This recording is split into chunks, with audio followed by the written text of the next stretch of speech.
dambako mukhalafatun lil hawadisi.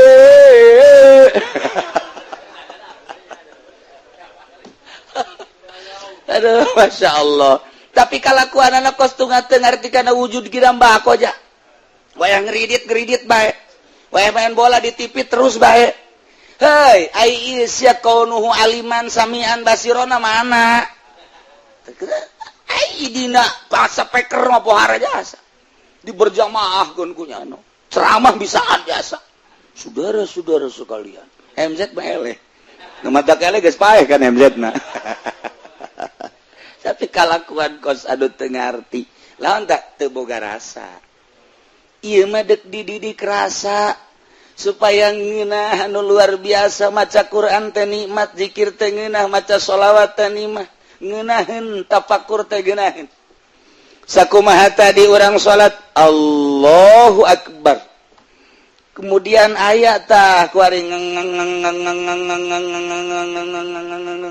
kok aya kos kieuan dibere kaget ku Allah dibere kok aya kos kieu penasarannya timbullah penasaran di mana datangna teu nyaho kadang-kadang ku puasa ku zikir mah teu datang kos kitu ku naon ku digawe di guru jadi boga rasa ku ngurutan guru dan lain sebagainya rahasia Allah sebab diberena ketika dinolkeun ulah ayana naon ulah hayangna naon naon di jero hate maksud urang Allah geus maha uninga aing leuwih nyaho ka maksud sia dibere tet mahal mulailah didinya berbeda jeung marham umat sayyidina Muhammad Allahumma anfa'na bima 'allamtana wa 'allimna ma yanfa'una wa zidna nyaritakeun sifat bareng urang mah hese sebab ieu mah lain kudu dibicarakeun tapi ieu mah kudu dirasakeun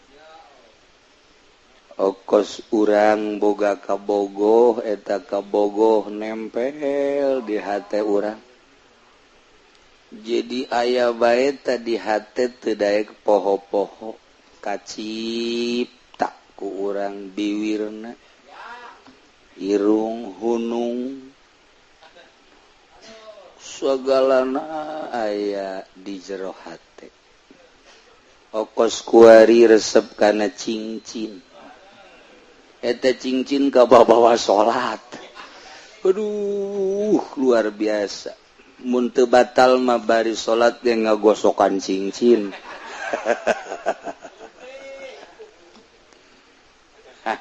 eta lah jadi terlepas tina masalah cinta heula ketika jelema ieu boga rasa cinta bakal poho sagala-gala mantak aya bahasa cinta adalah buta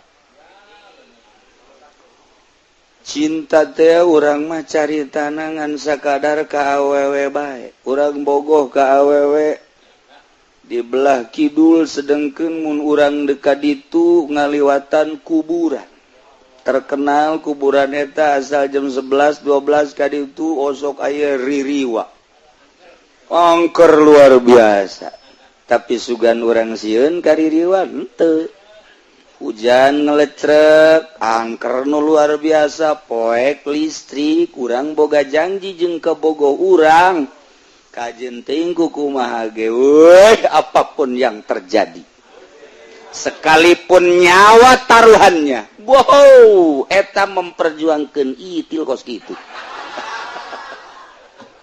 aduh Gusti ya Allah eta cerita cinta kuari jelema memperjuangkeun dagang karena manehanana nu ditingali teh keuntungan dina perdagangan nyana aya perjanjian nupi untungen walaupun kudu nyebrang gunung nyebrang lautan make udara dan lain sebagainya dilakonan bae teu saeutik nu kudu transaksi di Singapura teu saeutik nu kudu transaksi di Amerika teu saeutik nu kudu transaksi di Belanda demi keuntungan pokona mah wajeun teuing kadengikeun layan ngubrus malulu tetap baik kumaha engke wae cinta dunia seperti itu jelema cinta jabatan hayang jadi bupati nutilok silaturahim didatangan ku nyana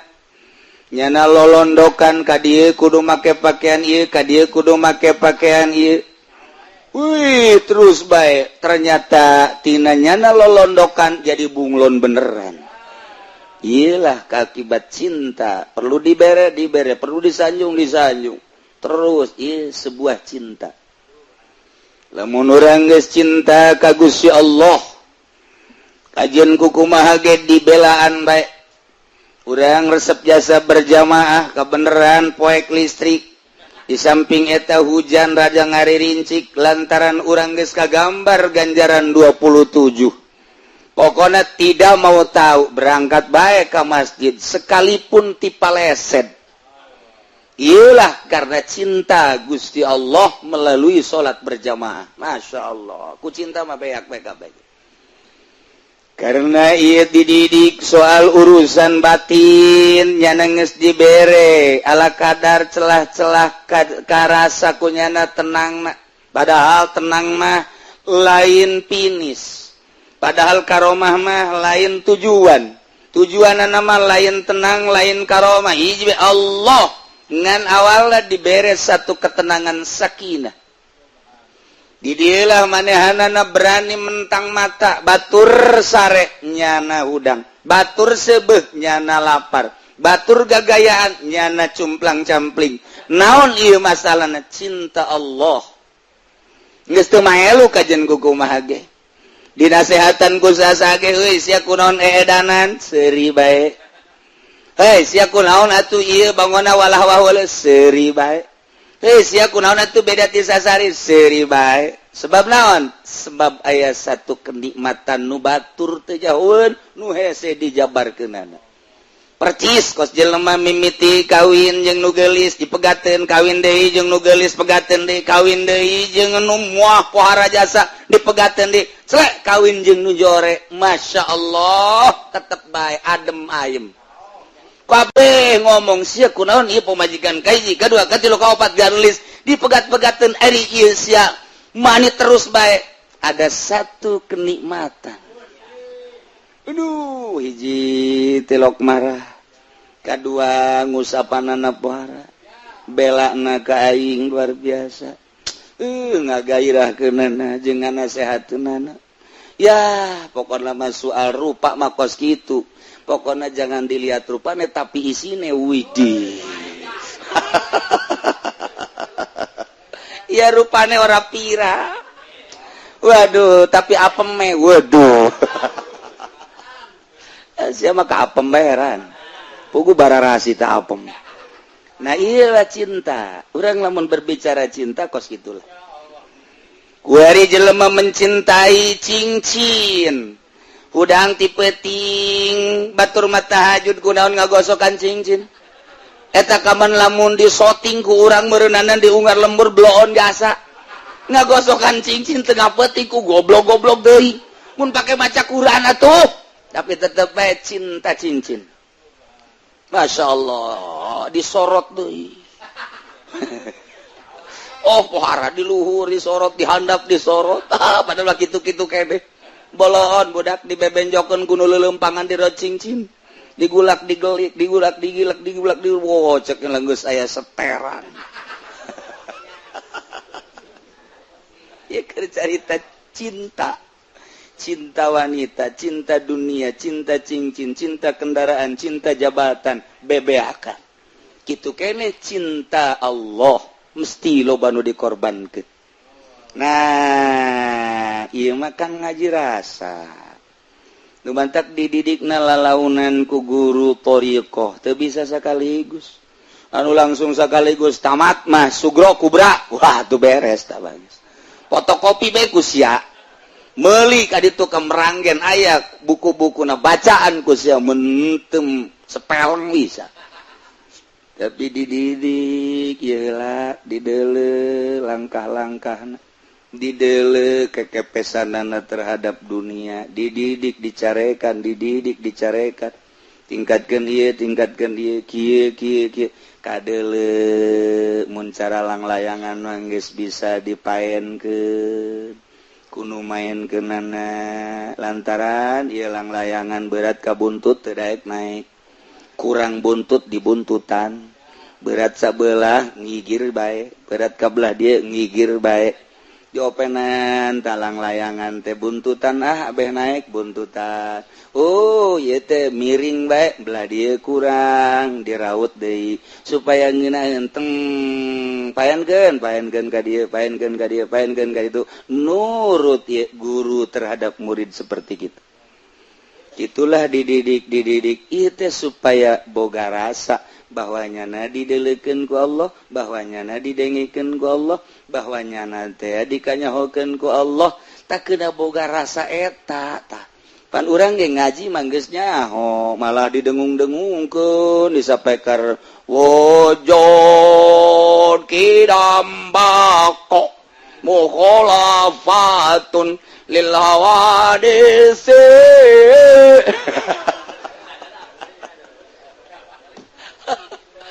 aduh masya Allah tapi kalakuan anak kostungan ngerti karena wujud giram bako aja wayang ngeridit baik wayang main bola di TV terus baik hei ai isya kaunuhu aliman samian basirona mana ai dina bahasa peker mah pohara jasa di berjamaah kun kunyano ceramah bisaan jasa saudara-saudara sekalian MZ mah eleh ngemata keleh geus paeh kan MZ na tapi kalakuan kos adu teu ngarti lawan tak teu boga rasa ieu mah deuk dididik rasa supaya ngeunah anu luar biasa maca Quran teh nikmat zikir teh ngeunah maca sholawat teh nikmat ngeunaheun tafakur teh geunaheun sakumaha tadi urang salat Allahu Akbar kemudian ayat tah kuari reungit urang lamun teu ngarti bahwa urang kerjeng Allah eleh kuda mah sesepak war cakna mah teu batal tapi kulantaran urang ngaji tauhid aing nangtung nang Allah reungit ge hiber nang Allah ketika reungit cocok ka aing nocokna eta menang Allah geus bae nafsu aing teh embungeun digegel reungit ngan aing keur dicoba ku Gusti Allah baik-baik besi aya reungit meureunanan ieu reungit teu boga parab di mamana meureun parabnyana teh kudu di aing nangatur Allah meureunanan nyana supaya sebeuheun di aing nyanggakeun sadaya-daya Gusti abdi mah keur ka Gusti lain salat tungtung mah ngobrol jeung reungit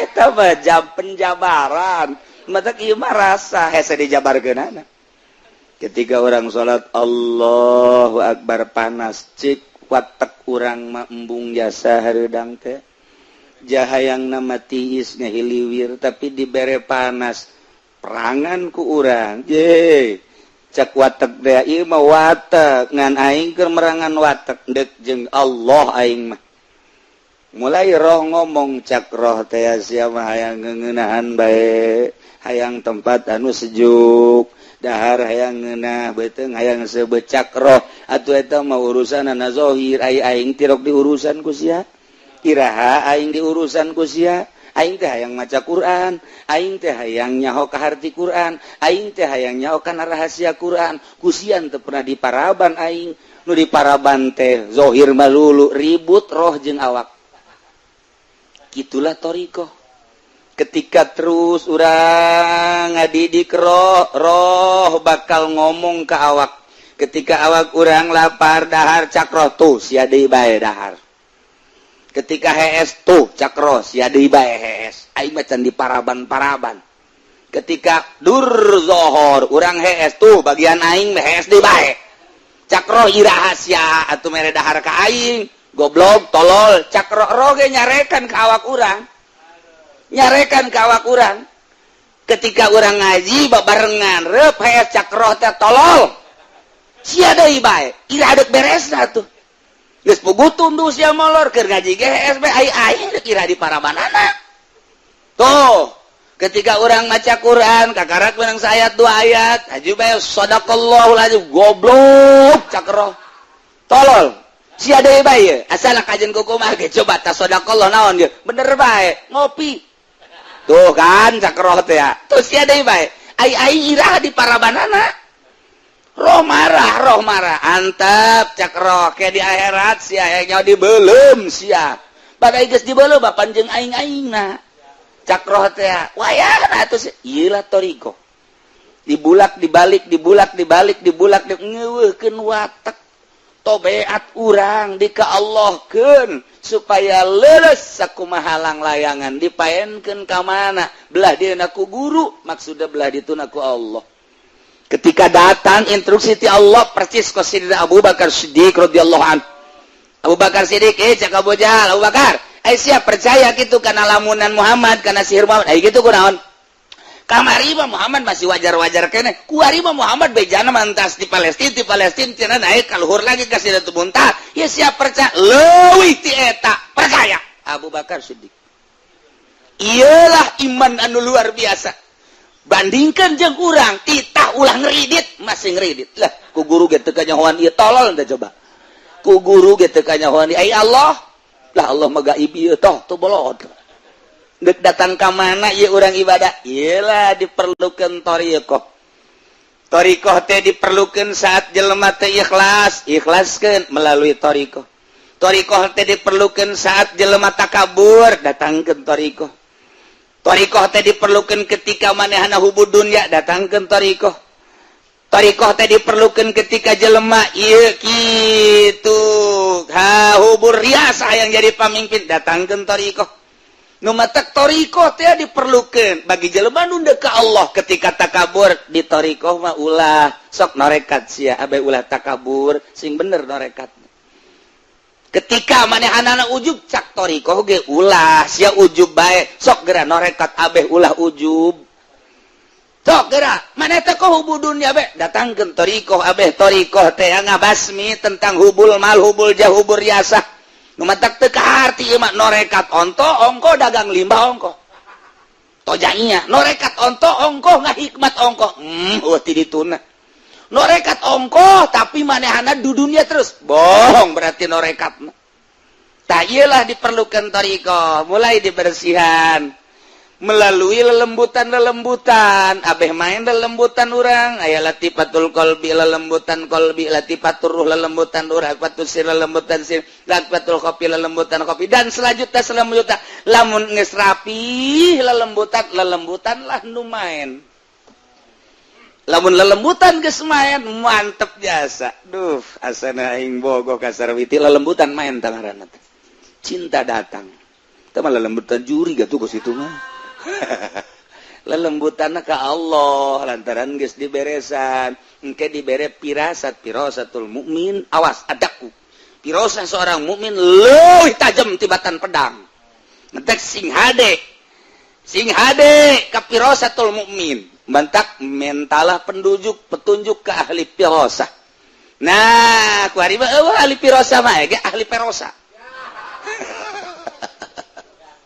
nah mulai kuari dididik lalaunan perlu puasa perlu henteu nu penting mah eta we kurang zikir tafakur muraqabah di saat-saat anu ditentukeun ku guru kemudian atuh zikirna don khidmahna dan lain sebagainya mulai kuari rada beda ngeunaheun sih dibere ku Allah eta teh geus rahasia hese nyaritakeunana kok rain deui sih rada muringkak bulu asal zikir beng muringkak bulu buah aya jurig henteu muringkak buluna lain ieu mah sabulu-bulu kumaha diberena bae ku Allah ku hari asa aya bae teh Allah di dieu teh asa bareng bae jeung Allah mulai teh dengan sendirina ulah boga kahayang bareng jeung Allah tapi engke ketika dibere ngarasakeun sorangan urang mah ibadah bae ulah hayang babarengan jeung Allah mun hayang bakar kahayal ai hayalan mah tuh lain rasa tah mah hayalan ngaran ibadah sesuai jeung aturanana kieulah dibere jeung henteu urusan Allah Nah ku hari kaget jelema lamun ibadah bae terus mulai kok aya kos kieuan dibere kaget ku Allah dibere kok aya kos kieu penasaran nya timbullah penasaran di mana datangna teu nyaho kadang-kadang ku puasa ku zikir mah teu datang kos kitu kunaon ku digawe di guru jadi boga rasa ku ngurutan guru dan lain sebagainya rahasia Allah sebab diberena ketika dinolkeun ulah ayana naon ulah hayangna naon naon di jero hate maksud urang Allah geus maha uninga aing leuwih nyaho ka maksud sia dibere tet mahal mulailah didinya berbeda jeung batur embung bakalna jeung jelema teh dibere embung bae pokoknya ditanya embung bareng embung hayang sorangan bae mulai mata jelalatan let eueuh deui atawa denge aya suara makhluk anu kurang dinikmati eueuh deui atawa aya nu perlu disampeurkeun urang teh lantaran muasyarat teu bisa ngajaga eta eueuh deui tidinya lah dek didatangkeun deui hesena luar biasa lantaran ti mana datangna jeung kumaha eta mah lain pakasaban urang ja urang mah ngan sakadar ibadah doang dibere eta mah hese diusahakeun kurang hayang eta deui Gusti teu bisa tah urusan Gusti abdi keur harita dibere teh keur kumaha karah teu bisa bae kajen ku kumaha ge mulai deui di nol-nolkeun nu eta teh ka mana kok ngeunaheun amat nikmat amat hese mungkin saminggu mungkin sabulan mungkin satahun eta mah kumaha Allah bae ngan urang pernah dibere rasa penasaran hayang kadinya bae ulah waka ka Allah hayang ka eta bae terasa eta engke satu saat ketika urang keur nol deui dibere mungkin rada kebelan tinu kamari terus tak eta teh embung ngadengikeun suara embung bareng jeung hayang ngonci maneh ulah kaget lamun jelema ngonci maneh di jero kamar eta teh keur ngahayal hayang apansa nah ieu rasana kuari langsung ibadah terus kamari aya ahlul farqi fal ma'iyah inda ahlil farqi al ilmu wal ihatah wa inda ahlil jami' az-zat was sifat lantaran sifat moal pisah jeung mausufna ilmu moal pisah jeung alimna sebab alim teh manit tasoqa bil ilmi zaid teh alim kasifatan ku ilmu zaid teh manit tasoqa bil ilmi moal pisah ilmu ti zaid sebab ilmu mah sifat zaid adalah joharna atawa zatna zat zaid kasifatan ku ilmuna moal pisah di ki zaid ketika jaritakeun zaid kiai ilmuna geus aya di jero eta jamual aya ilmu misa sorangan ti zaid moal bisa sebab ilmu mah sifat arod ngaranna geus arod mah la tufariku moal pisah sifat mah tina mausufna nah iyalah ketika seseorang keterapan kurasa ilmu Allah nyorot apan eta ilmu Allah teh meureun moal pisah jeung Allahna kuari urang boga rasa kadeuleu kanyahoan ku Allah aing ge cek Allah sia di gunung aingna aya sia di leuweung aing aya sia di laut aing aya sia di kota aing aya sia di luhur gunung aing nyaho sia di leuweung aing nyaho sia di laut aing nyaho sia di kota aing nyaho sia di lembur aing nyaho peuting aing nyaho beurang aing nyaho dinu loba jelema aing nyaho dinu sorangan aing nyaho berarti urang kanyahoan bae ku Allah ilmu Allah teh ngalimpudan urang nah urang teh asa ngojai di ilmu Allah sedengkeun ilmu teh moal pisah tina zatna kuari ilmu Allah atuh moal pisah ti Allah na ja alim teh ilmu moal pisah ti alimna berarti atuh urang teh keur babarengan dina ilmu Allah rasa urang babarengan jeung Allah berarti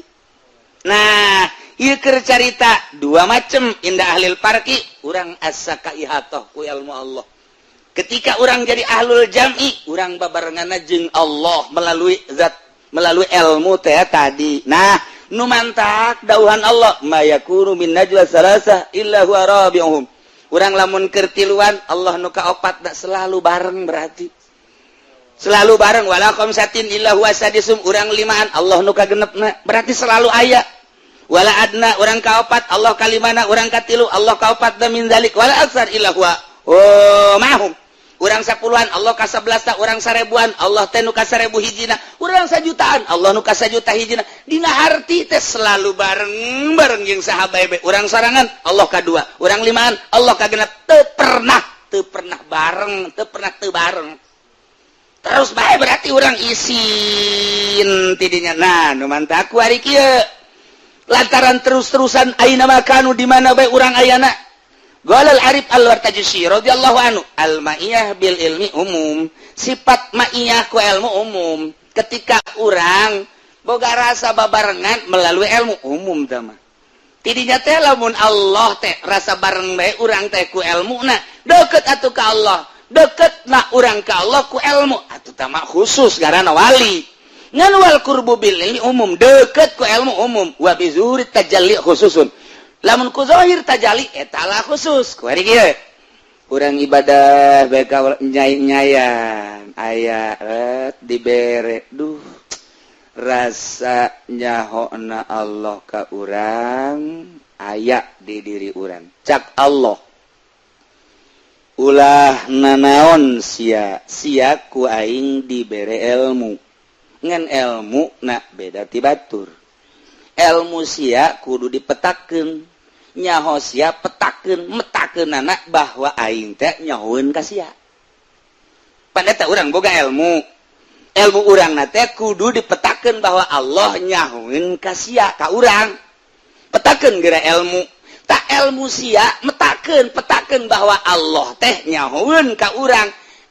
Ilmuna ilmu Allah, urang dibere ilmu, kanyahona urang teh bahwa Allah nyahoeun ka urang, eta teh anu Allah. Atuh urang mah teu daya teu upaya teu boga naon. Asana puyeng cenah kieu. Emang sia mah puyeng bae. Perhatikeun. Urang bodoh ka Allah, kuari dibere tek ilmu bahwa Allah teh nyahoeun. Eta ilmu urang teh dibere ku Allah. Allah teh nyahoeun ka urang nang di Allah. Eta teh leutik du kos kitu mah, umum tah mah. Umum tah mah. Kuari kieu aing mere ilmu ka sia, mere nyaho bahwa Allah teh nyahoeun ka sia. Beuki luhur tuh. Tadi maka karat ge aing mere ilmu ka sia, geus. Kuari urang boga rasa ku ilmu urang bahwa Allah teh nyahoeun. Dibere kuari ku Allah ditambahan ilmu sia teh petakeun bahwa Allah teh nyahoeun ka sia. Pan eta kudu make ilmu. Tah eta ilmu nu eta ge tuh nu kahiji nu kadua nang ti Allah. Tah eta bae dihayal ku rasa. Kuari ku kos kitu doang mah tak kuari kus kitu doang mah eta mah umum asal urang ngaji tauhid kebal aya ner-neran tapi wa bizuhuri tajalli khususun ketika terus bae ilmu urang teh nganyahokeun bahwa Allah teh nyahona Allah ka urang teh maka ilmu na bahwa Allah nyaho ka urang teh eta menang ti Allah. Geus urang teh leupas tina ilmu henteu di aku, ilmu eta teh danu Allah. Setit catungtung ilmu eta di aku, eta teh hijab pengakuan urang antara urang jeung Allah, moal zahir Allah. Lepaskeun geura. Ieu urang dibere ilmu ku Allah, ilmu eta teh jangan nyahokeun bahwa Allah teh nyahoeun ka urang. Ta eta ilmu eta teh nu Allah ketika eta ilmu di aku, eta hijab ka Allah. Mual ayat tajalli ka jadi gau sebab di aku satungtung urang ngaku berarti eta halang. Nu mantak lamun aya kiai ya tah budak so amat sia nyaho alpiah ge panti aing. Kiai jauh ka Allah. Sia geus so amat pan sia nyaho Johar Makmun nyaho mantek teh ngaji ti saye guruna ye. Sia nyaho kalip bengkok teh ti aing di aku kumanehanana hijab jauh jasa jeung Allah kana jangan jadi kiai. Sia bisa baca Fathul Muin ingat menang di saha? Iya guru sia ieu. Bere berkat atuh aing. Hormat atuh ku siapan aing teh guru sia. Sia tidak teu bisa maca Fathul Muin jadi bisa gara-gara aing. Tah eta teh ilmu ti aing. Eta lah hijab antara dirina jeung Allah. Iki mah kos kitu bae. Nu mentek lamun jelema teu norekat, wow, make di radio, di televisi, di orbit-orbitkeun. Hadirilah pengajian kilatan di pondok pesantren Asupendia. orang di jero dagang karung. Nah eta teh kos kitu teh bagus cek ahli tarekat teh sebab aya sebuah pengakuan jauh ka Gusti Allah. Sanajan cek syariat mah masalah untuk syiar ngan di akhirat jauh nyawa jadi boga ganjarannya henteu. Hadirilah pengajian Alfiyah, Fathul Muin dan lain sebagainya bulan puasa sampai tanggal 20 dengan uang miftah 5 juta. Eta mah kiai dagang ilmu syiar dikaradiokeun, dikatelevisikeun, di selembaran dan lain sebagainya. Salah henteu demi syiar cak ahli thariqah salah moal meunang ganjaran sebab aya sebuah pengakuan hijab antara dirina jeung Allah. Tuh, banyak berbagai tingkatan-tingkatan. Nah, kuari marasa ya we Allah teh melalui ilmu ti kelekep teh ilmu Allah. Ya aing benta dibentakeun ku Allah nyahoeun, aing peureum dipeureumkeun ku Allah nyahoeun, aing udang diudangkeun ku Allah berarti Allah nyahoeun. Aduh, aing teh kelekep dina ilmu Allah persis sakumaha urang kitu di laut. Urang silem di laut. Kaharep ka tukang kagigir kabeh cai laut, kaluhur ka handap cai laut. Ieu ge urang ti kalekep dina ilmu Allah, kaharep ka tukang kagigir kaluhur ka handap ilmu Allah, ti kalekep dina ilmu Allah. Ambalayah keneh tah manungkos kitu mah. Loba keneh, ya Allah. Eta ge geus hese jasa sih ulah nganggap ngambalayah ulah. Ieu mah keur carita nu ka Allah, loba tah manungkos kitu mah. Menteknya nama beuki sieun bae ka Allah. Dititang ngredit ngabiri gidig. Kita asup ka Golkar. Embung sakumaha deuk ka seuneu sieun ka Allah. Sieun nu geus kitu. Diajak ka pendopo bage embung sia bae. Embung aing mah pokona nu penting mah. Usia masuk kitu bae. Aing datang embung ka pendopo teh berkatna mah tetep kiriman. Jiblon mah jelema. Nah, ieu geus beuki apik beuki sieun. Kunaon eta rasa dikajahokeun ka Allah beusi salah ambalayah. Tapi ketika nyana lepas teu aku ieu kicep nu Allah, denge nu Allah, ambe nu Allah, rasa sakabehna nu Allah urang mah eueuh tatadina ge aya diayakeun ku Allah engke ge eueuh berarti aya na urang mah lalagaan nu ayana hakiki mah Gusti Allah geus bae boga rasa eueuh bae urang leng majzub ngaranna katarik hate kana ayana Gusti Allah. Majzub ngaranna nu kos kitu teu boga rasa dirina aya nu mantak keur majzub kitu mah nyana edan katarik rasa ku Gusti Allah. Nah ieu teh ya kajeun teuing nyana teh salat keur edan Allah kadang auratna kadeuleu majzub ngaranna dihampura ku Gusti Allah sebab keur majzub jaku Allah ditarik rasana kana ngaranna teh engke teh bebak kok cager dititah ku Gusti Allah kembali ke masyarakat. Nah, eta teh geus dibere ku Gusti Allah tajalli. Kadeleuna gunung lain gunung tapi Allah laut, kadeleuna lain Allah lain laut tapi Allah tangkal lain tangkal tapi Allah tajalli. Eleh kabeh ku Gusti Allah sebab ieu dunya ayana lalagaan.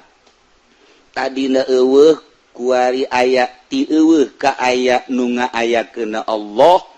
Sanggeusna aya nun non ngaranna utar atur Allah geus kadeuleu ombak laut diatur ku Allah nu kadeuleu lain ombak lautna tapi Allah nu ngaturna gunung luhurna ieu nangaluhurkeun Allah lain gunungna nu kadeuleu aturan Allahna ditajalikeun ku Gusti Allah geus kabeh nu kadeuleu teh ieu teh lain dunya tapi nu nyieun dunya ti eueuh ka aya ti aya ke eueuh deui berarti ieu mah lalagaan percis kos kalangkang bae nu aya hakiki mah Allah ditajalikeun ku Gusti Allah blak ieu lah nu hese